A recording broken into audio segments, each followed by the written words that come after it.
Welcome, fays, bays, and gays. I'm Megan, that's Veronica. We are sisters of the written realm. We're here to dive in. So we last left off, Farah and Lucian encounter the bog, which is a terrifying creature that if you look at it, it'll successfully kill you. Tam Tam, Big Daddy Tam Tam's like, what did you say? A bog in my lands? I shall kill this. So he goes out to kill it, and Farah's kind of waiting for him to get home a little bit. But while she's waiting for him to get home, she sees her father in the lands Crazy. of the Spring Court. Right. How did that happen? Well, Tamlin catches her doing this because she's about to run away because her father's there. Hello, she's got to get home. And Tam Tam's like, baby, look again. And she realizes that it went from bow and arrows to her sisters. And he's like, honey, that's the Puca you just saw. She's like, great. Pook. Not the pook. Now I got the bog, I got the pook. And Lucian also told her how to catch a Suriel. And she's like, you know what? That's what I'm going to do, because if I catch it, then I can trap it and I can find out what I want. Well, the Suriel, earth-shattering, reveals that Tam Tam, High Lord, all right? Leaving Prithian would, be not a good idea to Farah or her family, and there's a dark force that's tied to the king of Highburn. There was a deceiver there that is behind the blight. Well, the encounter turns dangerous when the Suriel senses the Naga approaching. So now we got the Puca, we got the Bak, we got the Suriel, and now we got the Naga to worry about. And it leaves Farah in immediate peril. So chapter 15 begins, and these Naga are somewhere sprung from a nightmare. Jesus. They are semi-human figures, scaly creatures. They don't wear clothing, sharp claws, humanoid-looking faces, but still just serpentine, grotesque, right? So I picture pretty tall creatures standing before them. The first thing she's thinking is, oh my God, I'm going to scream for Lucian, but doubt he'll hear me. Even why would he come? He's the one that sent me here in the first place. My thought, why isn't she screaming in hopes that Tamlin will come? Big Daddy Tam Tam. It's weird. That's funny too. I would say because she already got encountered from him through the Puca, and that was not same level of horror, whereas the Naga are in the shadows. They are literally everywhere. It's insane. So my thinking is that Lucian kind of sent her on this mission too. So she's like, he knows I'm in the Western Woods. Exactly. That's what I was thinking.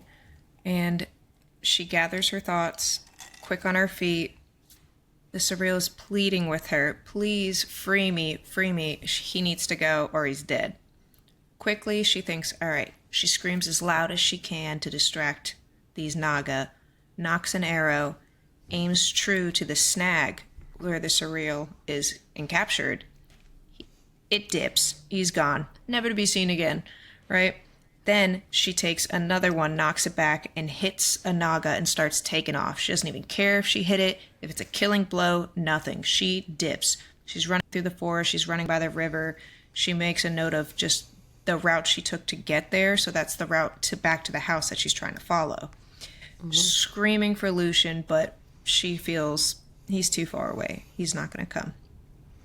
Running, but not fast enough. All of a sudden, Damn it. Yep, she's encircled by 4 Naga that are just looking at her like she's a piece of meat, like prey, right?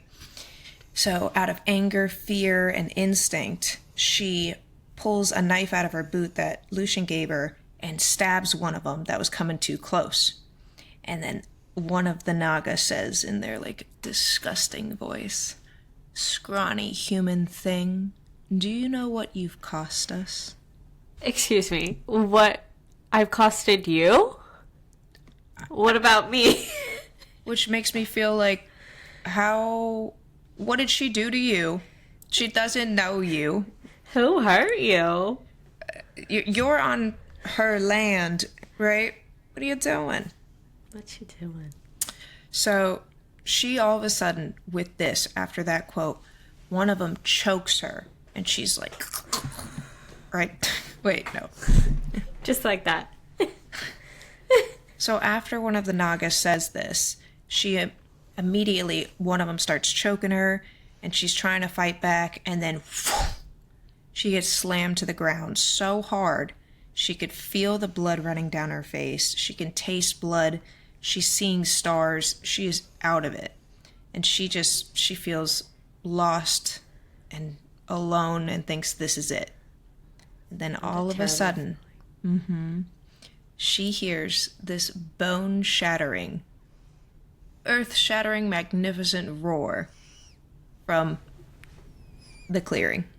Do the roar. Rawr. Nailed it. And something she said was, the noise hadn't finished echoing before the Naga went flying off me, crashing into a tree so hard that the wood cracked. Yo. Who done it? Who done it? Who's the roar? I'd be a little scared.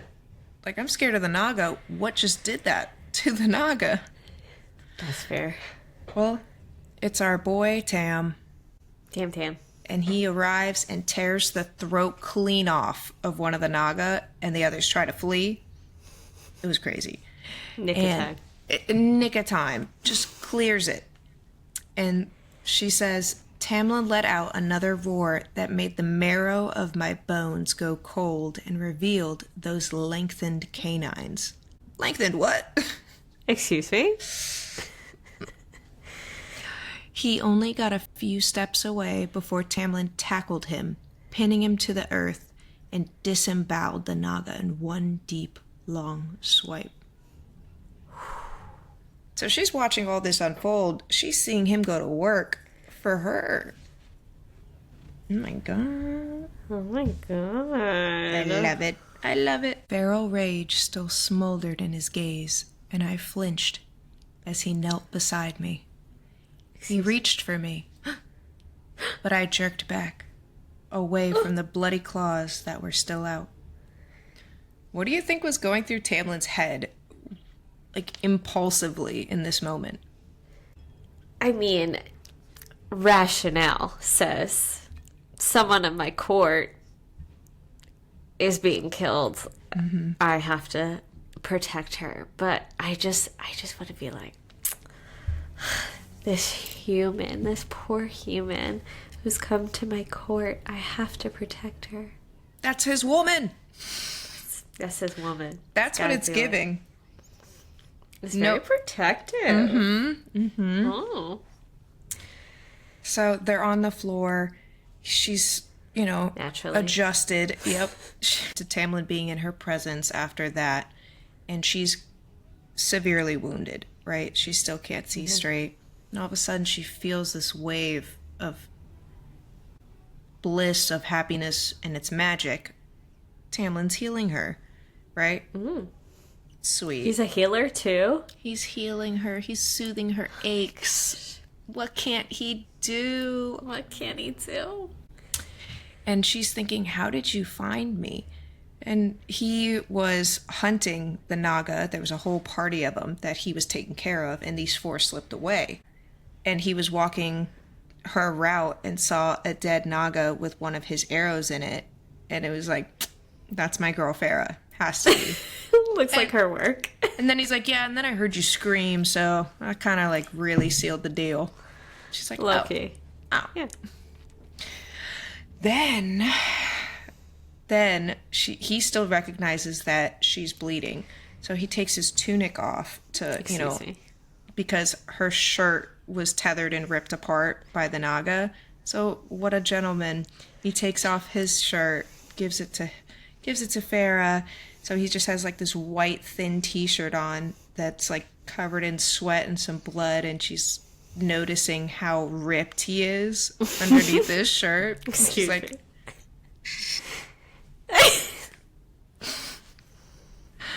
she's in on it. But, and she thinks and says to us, a purebred predator, honed to kill without a second thought, without remorse. I shivered again and savored the warmth that leaked from the cloth. High Lord. I should have known, should have guessed. Maybe I'd been afraid. Excuse me? Been afraid of what? Of loving him. Of loving him. Yo. Yeah. Purebred predator. That Killer. he is, my friend. He's a killer, Bella. So Tamlin asks, like, dude, what were you doing in the woods? And she's like, nothing, I wasn't doing anything. She was definitely not going to tell him that she planned on trapping the Suriel for information. He's like, please just stay close to the house, especially when I'm away from business. Like, he makes it a point to be like, business. So, okay, I don't feel that bad. I'm not telling you what I was doing out there. You're not telling me what you're doing out there, clearly. So our polite queen thanks him for saving her life. Great. Yeah. That her life was worth saving. So when they're walking back, Farrah remembers all the things the Suriel said. The most important things was, stop asking questions, dude. You don't want to know. You don't need to know. If you stick with the High Lord, you'll be okay. So she just settles on the fact that, okay, this has to be enough for me, and this is what I have to go off to warn my family. Anything else is going to be dangerous. Do you think she's okay with that info? Hell no. It's not enough. You didn't give me anything. I asked for so many things, and you're just like, stick with the High Lord. That's what the book is kind of directing us to go with, too. So thank you, Suriel. Thanks a lot. That's what I needed. I mean, they were rudely interrupted by the Naga. I mean, I'm sure she could have gotten more from him. Fair. So when they're walking back, we sort of got her monologue in the book. But what do you think Tamlin's thinking at this point? I mean, he basically just risked his life for Farrah. If he's a predator, he's thinking, oh my god, how'd I let them get so close to home base? True. Why is my head not in the game? How did they get so close? Yeah. How did they get so close? Where are my guards? Literally. No shit. No shit, come here. But he's not in earshot, so. Mm-hmm. So the chapter ends with them walking back and getting to the house. So chapter 16 takes off. She obviously needs a bath after such turmoil. And Alice is there, naturally, to help, brush her hair. And since the third encounter with the Fae, Farrah starts asking Alice questions like, this is crazy. I've seen a Suriel, I've seen a Naga, I've seen a Bog, I've seen a Puca. Is there a war coming? And Alice is like, that's bad luck, girl. Don't even mention it. But she continues. She's like, I'm here for answers. Okay? If nothing, I will get answers. So she continues and literally states, why aren't the other High Lords keeping their subjects in line? Why are those awful creatures allowed to roam wherever they want? Someone began telling me a story about a king of Hybern. With that said, do you think she mentioned the king, or do you think it was a nice little slip of the tongue? I think it was on purpose, because we know that everything that she says is probably going to get back to Tamlin. So I feel like she almost wants Alice to know that she knows this word Hybern and King of Hybern, and sees her reaction, what she's going to do, what she's going to say, and then what's going to be the aftermath towards what Tamlin comes back at her with. That's fair. It's very smart. Good survivor instincts. But she's cut off by Alice, who tells her not to worry, because my master, Tam Tam, he's on the job. Don't worry, sweet baby girl. Attack my family. And Alice is like, girl, Do you think I have no family? Because I do. And let me tell you, I have a sister and her mate that were killed 50 years ago, which is interesting because that's when the plague started. Mm-hmm. But they left behind 2 boys. So she has 2 boys protected somewhere. And Farrah's like, okay, that's a weird moment to bring that up. But she's curious cat over there. So she wants to know a little bit more about the children without being too invasive, because asking like where they are, super personal question. Yeah. So she asks, do they age differently? And Alice states, some age like you and can breed as often as rabbits. But there are kinds like me, like the High Fae, who are rarely able to produce younglings. Interesting.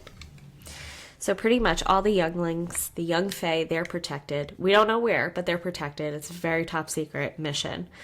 But she continues that, Farrah, like, don't worry about those younglings. But I need you to be straight up with me. And the next time you want to go fight a frickin' Suriel, you come to me, all right? Mm-hmm. Next time. Because let me tell you, the only thing that the Suriels want is a robe. Remember that tattered up robe? Yeah. So true. So Yes. I didn't need to break a chicken's neck and, No. just offer. Is the just a Suriel a girl? Literally. Just a girl. She's like, they will grovel at your feet for a new robe. Good to know. But how does Alice know that? Like, she's... Oh, shit. Didn't even think about that. She's working for the High Lord. Yeah. So She it's must very interesting. She must have had... Obviously, she must have trapped it at one point. You think so? Maybe that last robe was the robe she gave it 50 years ago. And she was asking for answers about what to do with the 2 boys and what's next and stuff like that.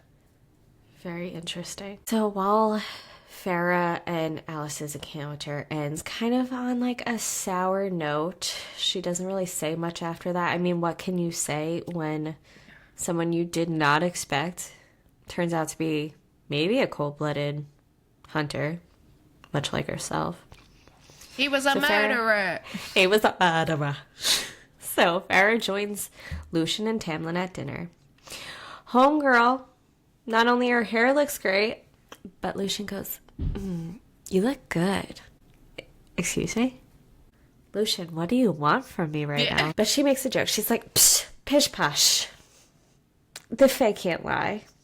And Tam Tam, like, is mid sip of wine, and he's like, psh, can't lie. And Lucian's That's funny.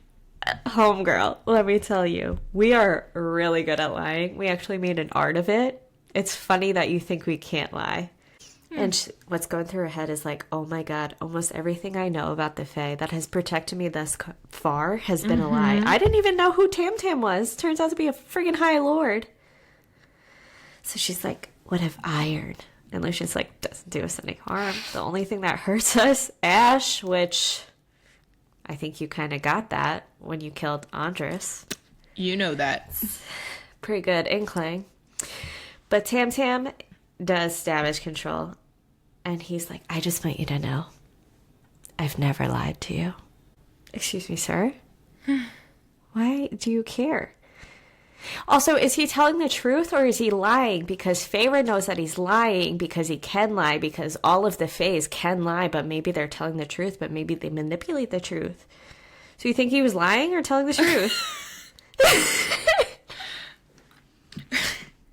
I think you're absolutely right in assuming that she thought that he might be lying because all this time they were lying, but what if they're not lying in order to protect everything that they know so that she thinks they're not lying, which in return they are lying. Right. I 1000% agree. No notes. No notes. So No. Lucian's like, all I'm right, sorry. I've divulged enough. But in reality, I do think he's trying to extend an olive branch and be like, I've never lied to you. Now, that doesn't mean that's still not a lie. He is withholding truth. 10,000%. But he's not lying. But what if his saying he's not lying is a lie? Well, he's not lying because he's just withholding the truth to keep her out of danger. Anything coming out of his mouth has not been a lie. He's just withholding information. Well, we could go for hours over this. I am the top expert in men gaslighting women, and I can tell you for a fact that is what this man is doing. It's a very heated conversation because Lucian's like uncomfortable, party of one, excuses himself from dinner, and he's like, I'm gonna leave you two at it. Now, do you think he left them on purpose? Is there something he's picking up that they're putting down that we don't know?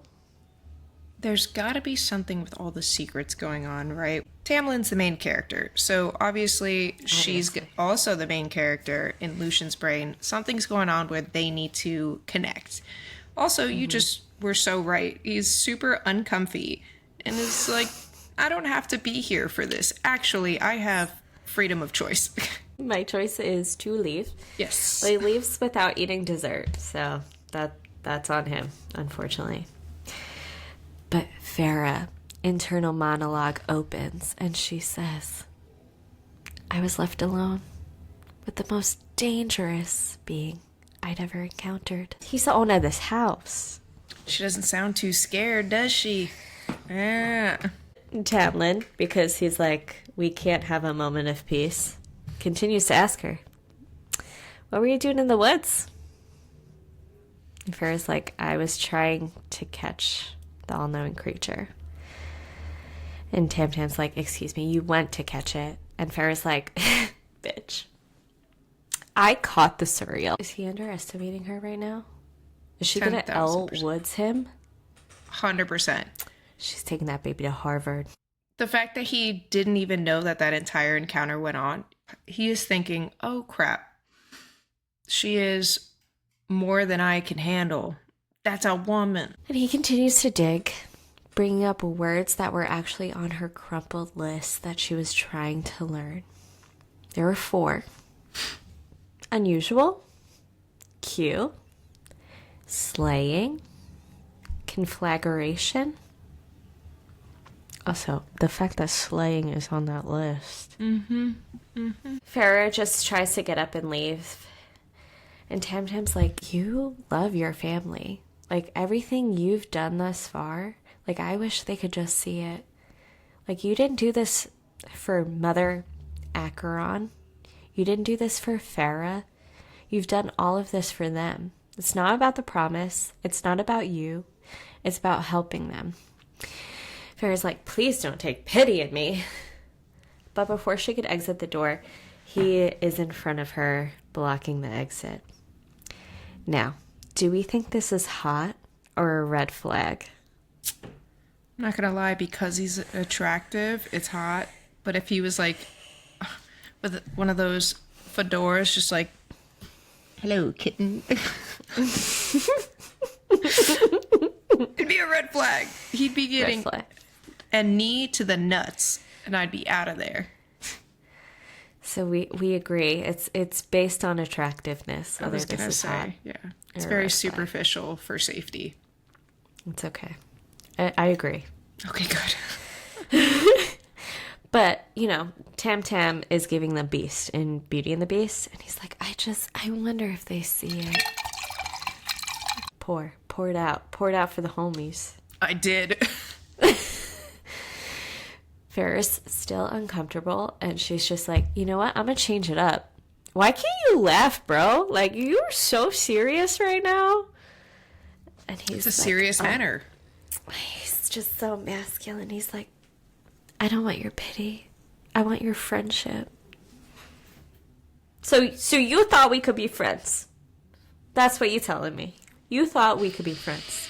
I'm telling you, gaslighting behavior. He wants the goods, but he just wants to be like, we're just friends.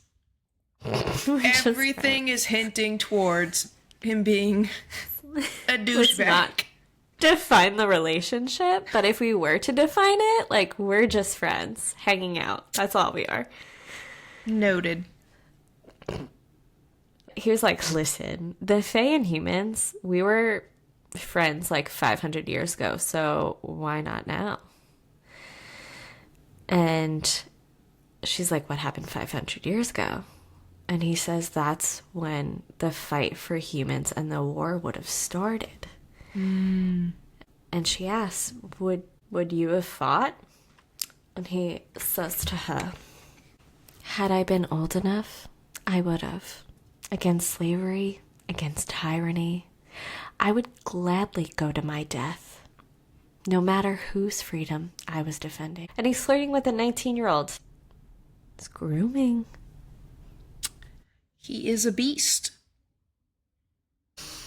Justification. It's toxic. He, like, knows that he's, like, giving a little too much away, right? Mm-hmm. And he's like, let's go back to when we were talking about you and not me. So your family, I know you're still wondering about them, but just be chill about it. I handled that. She's like, handled it by how? Like, I have to tell them about the blight. I need to let them know what's going on. He's like, psh, girl, they think you're away helping a sickly aunt who's on their deathbed. It's not a big deal. But how? But where? But who? But where? But who? Well, he lets her in on another little secret because he has the power to do another little thing. And that's a little sparkle. He calls it the glamour. That's what he explains. Yeah. He says that he can basically put a veil over them and their memories so that they're thinking all the while that he never intruded upon their house, that Farah left of her own accord to help a sickly aunt. And she's like, that's all well and good. That makes up for me, but what about the blight? And he's like, I told them not to, like, if they see something strange, run the other way. I have questions. So okay. You just said run the other way. Now, ethically, is this okay? No. See, why'd you let me think about it? Okay, but like if someone did that to you, how would you feel? Not good, but would I know? Well, now you know because he's letting you in on a little secret. I like how it's funny because he's like, let's talk about you and brings it back to him. Gaslighting, narcissistic behavior. I'm just saying, the signs are there. Why do we think he's cute? Main character energy, for sure. And Farah's like, that makes a lot of sense. But no one would have come looking for me now that I think about it. And he's like, absolutely they would. And she's like, no. My dad, bum leg. He's used it as an excuse since I can remember.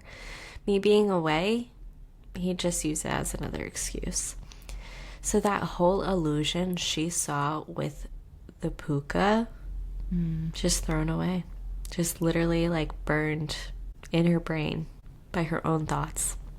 So, what do you think she's realizing about her father at this exact moment? That he's not shit, obviously. Got a bum leg. But something I was thinking when Tamlin says, oh no, they would come for you.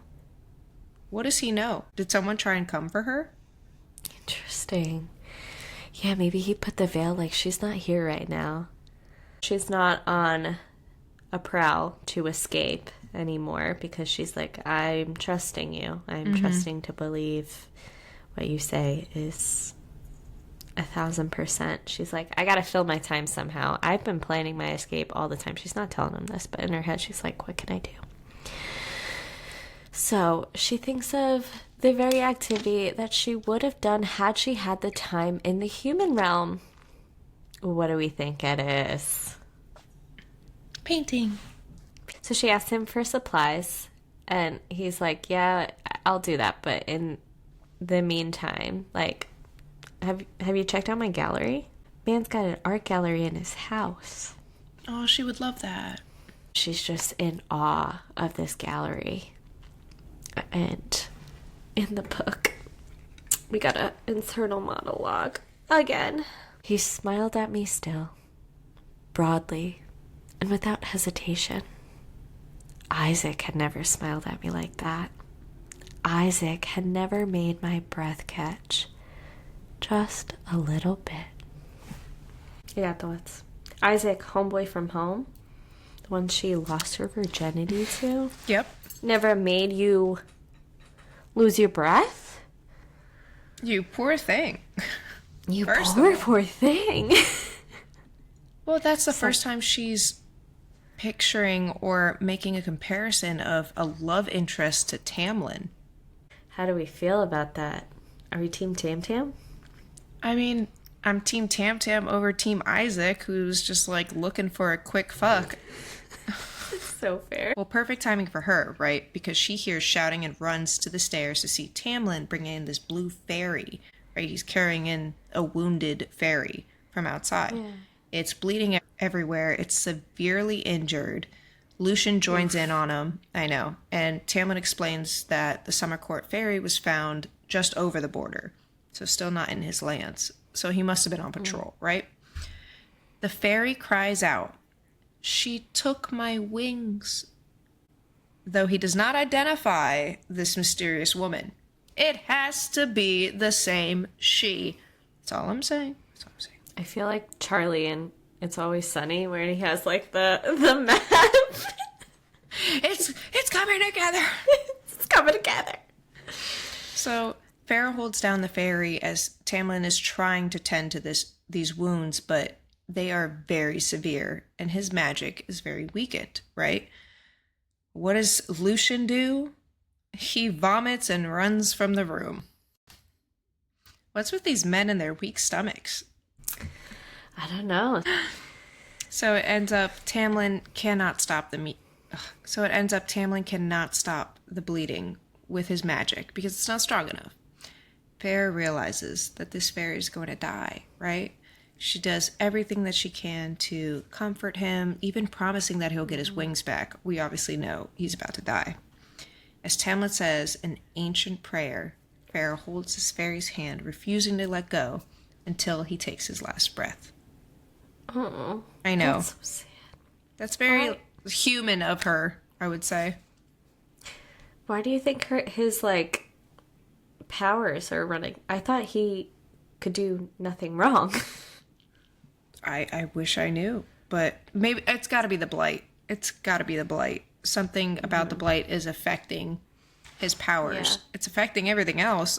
Just add another one to the queue, you know? Maybe because he like literally just healed Farah not too long ago too. Could be drained. Could be drains. Okay. She explains to Tamlin that she would want someone to do the same for her when he kind of looked at her like, oh, wow, like you're being so nice. I'm not a monster. Literally. Like, I know I killed your bestie, but we are chapters ahead of that now. Exactly. Which is funny you bring that up because she does apologize to Tamlin for killing Andrus, which it must have been that connection in that moment of seeing this fairy die. In spite of Farah's offer to help, Tamlin insists he needs to bury this fairy who died on his own. He carries the creature out, and he's gone. Wow. So chapter 18 starts. It's a new day. The fairy had just passed away. And Farah decides she really wants to find Tamlin because especially seeing how the creature died last night, she said it in passing, like, I'm sorry for Andrus, but she wanted to, like, vehemently apologize to him. So she goes downstairs. She's always creeping on these men in weird situations, like people dying, they're arguing. Right now they're having a conversation, and as soon as they hear Farah, stop. Lucian just like waves her off, and Tamlin points after him, and she sees outside the door that there are 3 horses outside. I think she's starting to like Tam Tam. And the 3 of them go to the beautiful lands that Tamlin owns. He thinks it's high time. She's been living here for, a week? She hasn't seen much of everything unless she's in the woods trying to catch a Suriel. So let me show her a little something that I got. So they go through and they're going to a glen, and she describes it as the most beautiful thing she has ever seen. All of a sudden, Tam's like, we bought a blanket. Excuse me, for what? Yeah. Is this where the smut comes in? The three of them? Hey, yo. Hey, yo. But Tamlin, needing reassurance, naturally, as all men do, and even Fae men, he's like, you like this? Do you like this? Do you like this? That sounds too familiar. Farah's like, yes, and thanks, High Lord. So he asked, so what else did the Suriel say about me? Because clearly the Suriel divulged he was a High Lord. He also said that you like being brushed. And if I'm a clever girl, I'll train you with treats. Ooh. Glad they brought the blanket, I guess. Yeah, a little bit of banter. A little bit of banter, a little bit of flirting. How Lucian's like not in a great mood, so he's just like kind of brushing her off a little bit.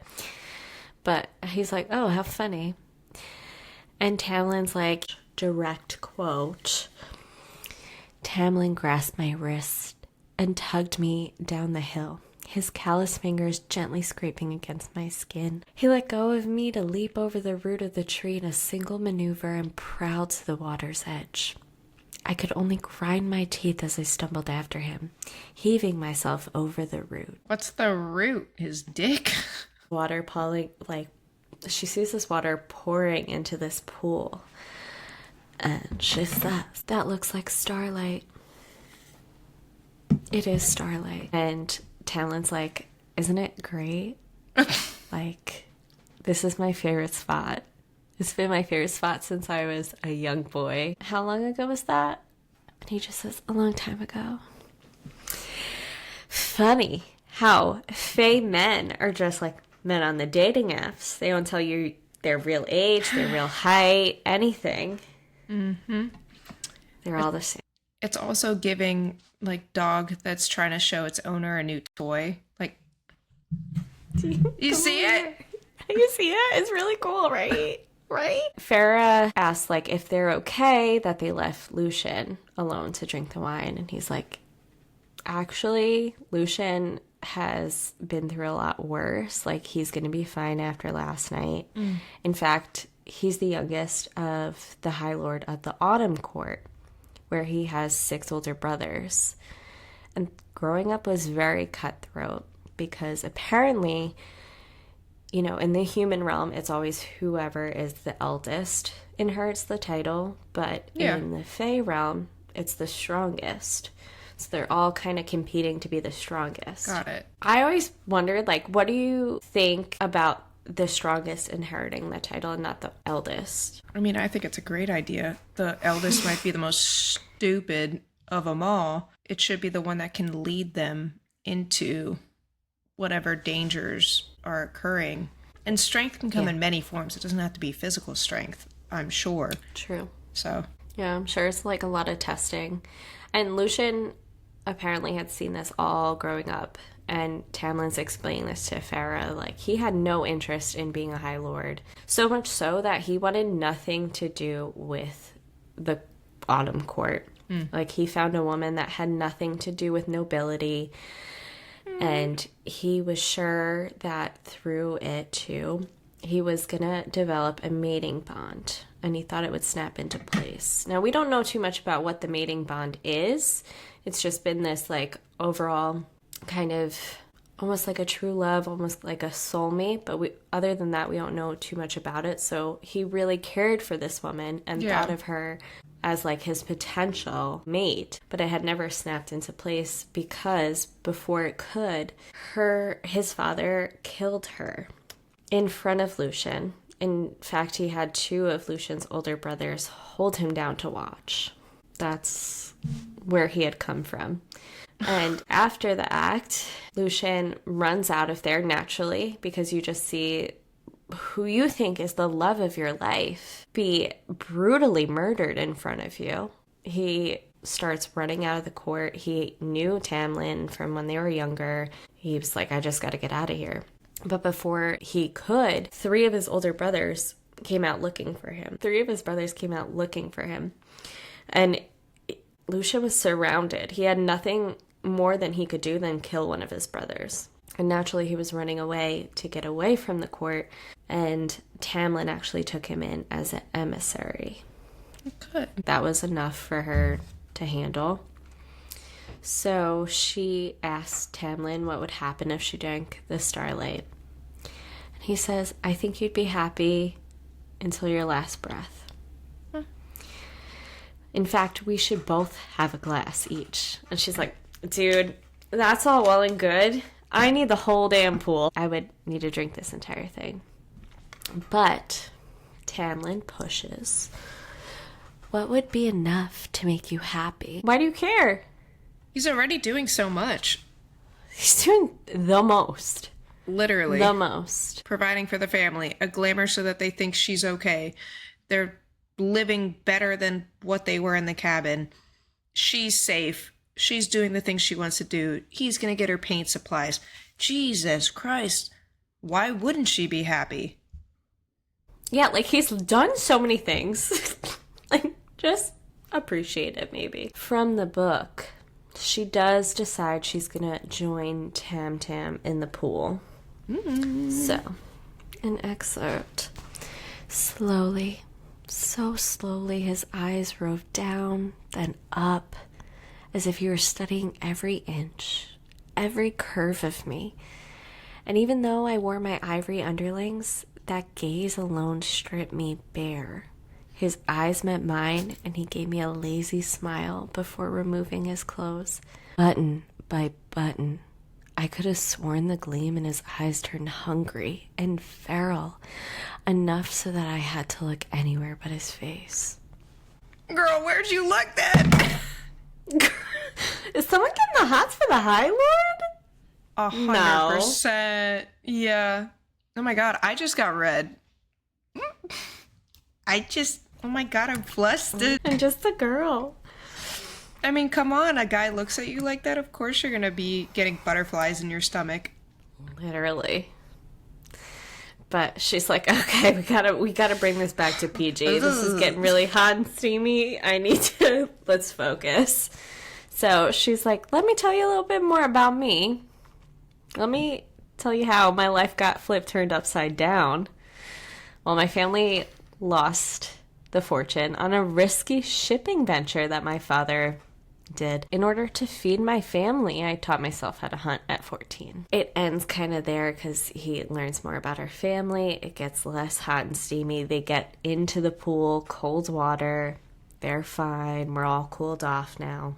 Mm-hmm. As they're going back on the horses, talk about her adventure with the Suriel.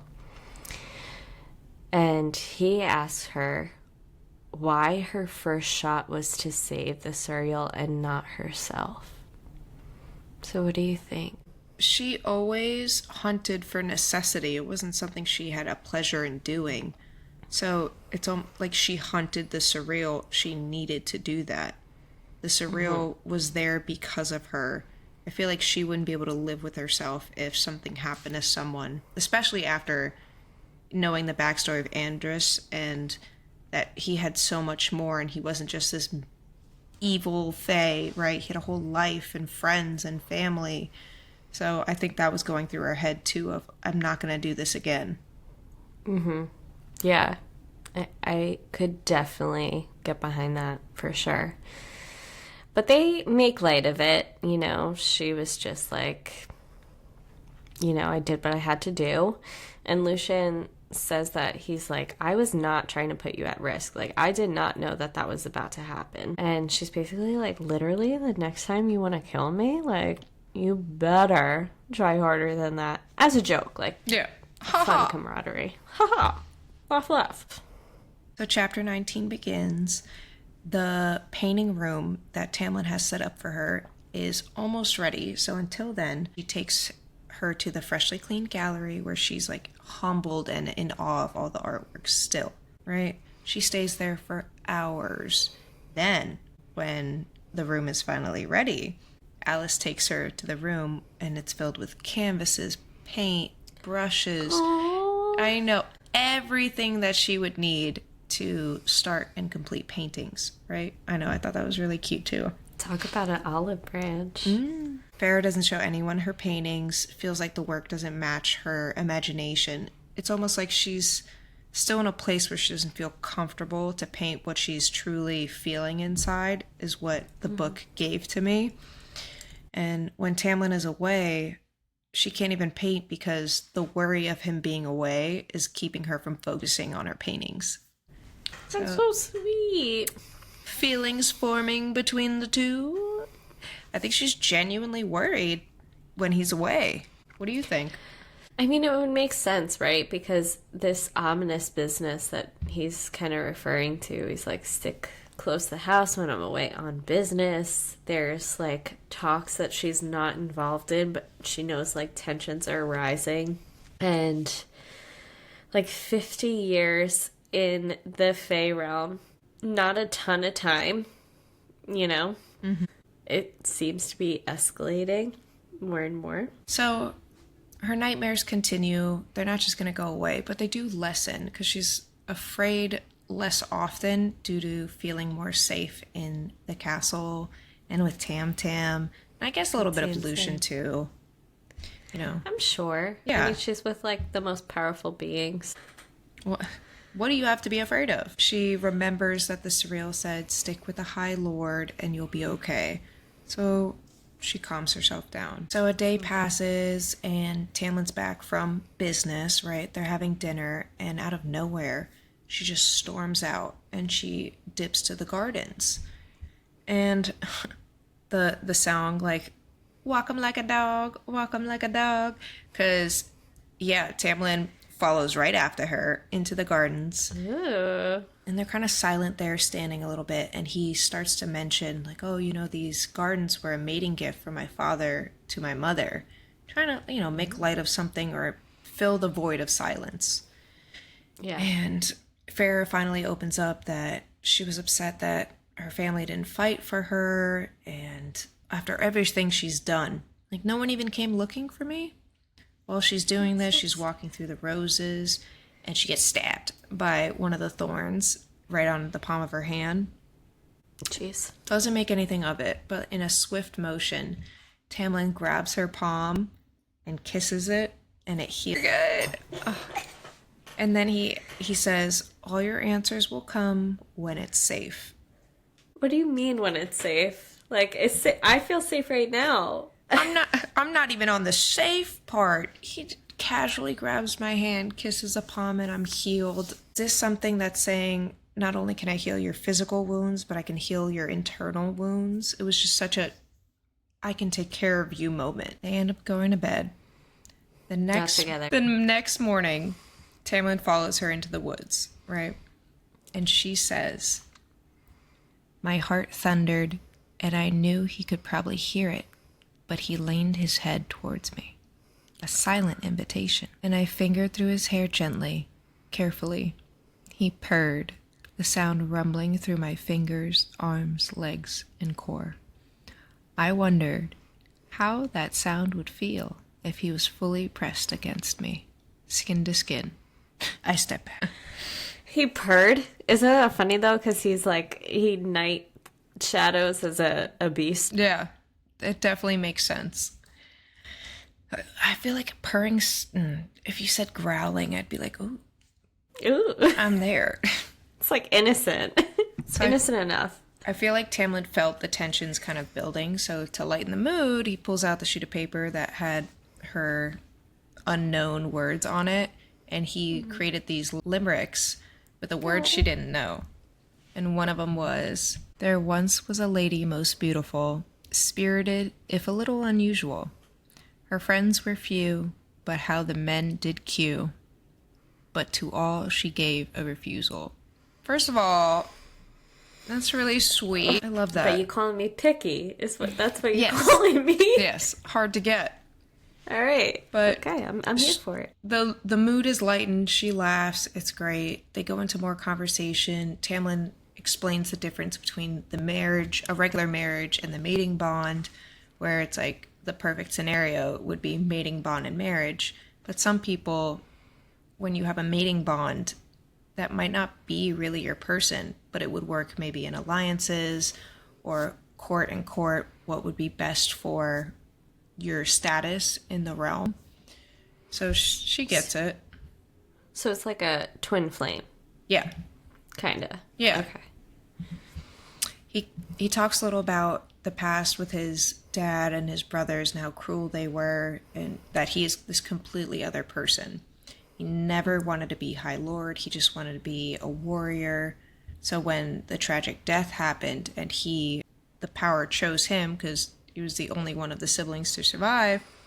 Dang. Yeah. The courtiers left because they felt like he was a beast. And in that moment, it takes everything in Farah to not reach out and grab his hand, right? And tell her that she understood. Because Nesta, once before, had claimed Farah was a half-wild beast in the past. A beast for a beast. 2 peas in a pod. Life for a life, beast for a beast. Things are clicking. So they continue on their walk, and Farah starts to see these fairies all working hard and building these large pyres and bonfires. And Tamlin explains that they're all setting up for Kalanmai, or Fire Night, right? The ceremony generates magic that sustains the land for the year.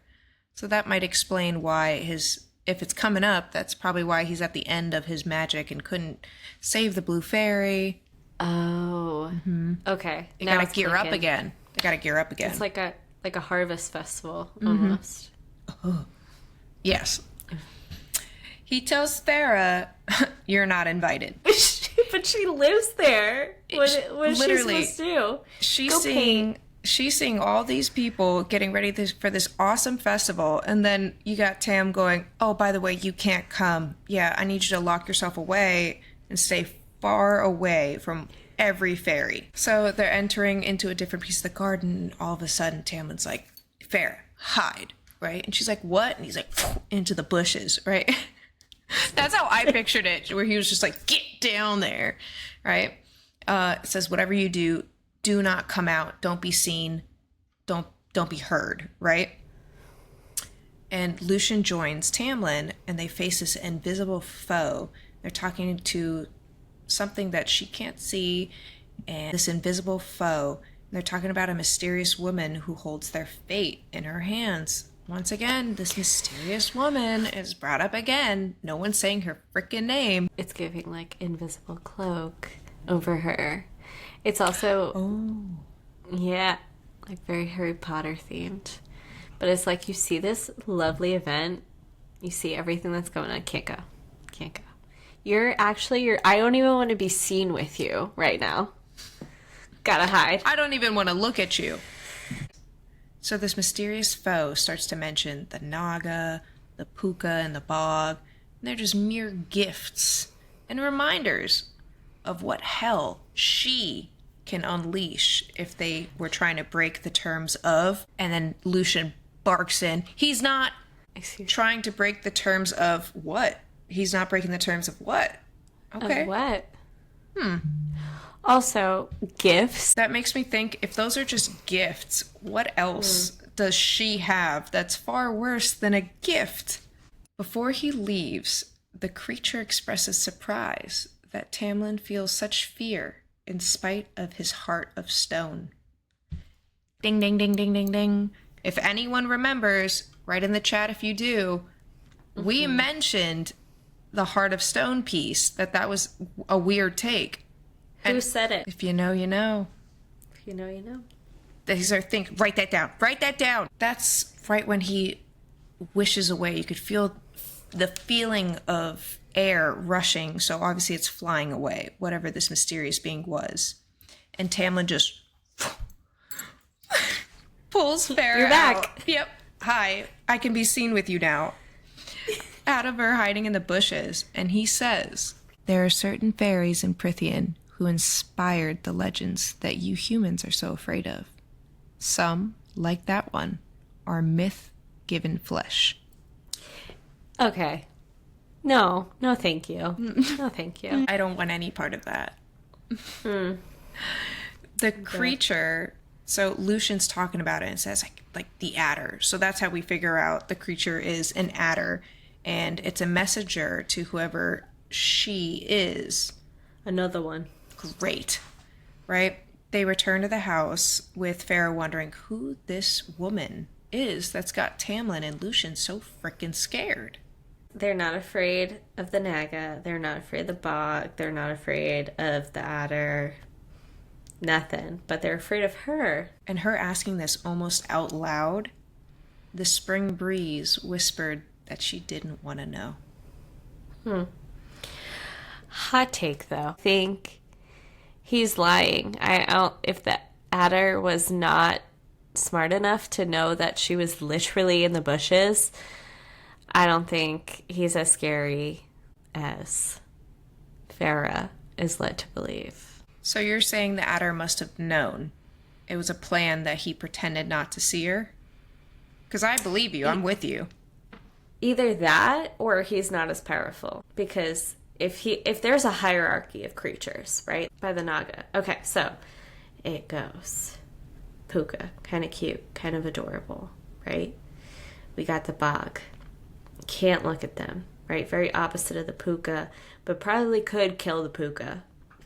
And then you got the Suriel, who's like not worried about those two, but worried about the Naga. We got the Naga, right? And then apparently we have the Attar, right? Is what they're saying. The adder, yeah. The adder, but didn't even know Pharaoh was there. I feel like the Naga would have known. They lurk in the shadows. So it's very, very interesting, unless like their weird hierarchy is, I don't know, different. Unless they're just not as powerful, but he's just like, girl, don't go looking for answers, because that's what the Suriel said too. Don't go looking for answers. So this is just like another warning. I mean, so what do you guys think? Do you think that the adder saw her in the bushes 5 feet away? Or do you think he was just dumb and focused and locked in on Lucian? You gotta let us know. We're still in the dark. Mm-hmm. He's got to warn Tamlin and Lucian. Well, what comes next? You'll have to hear it next week. See you then. Bye. Bye.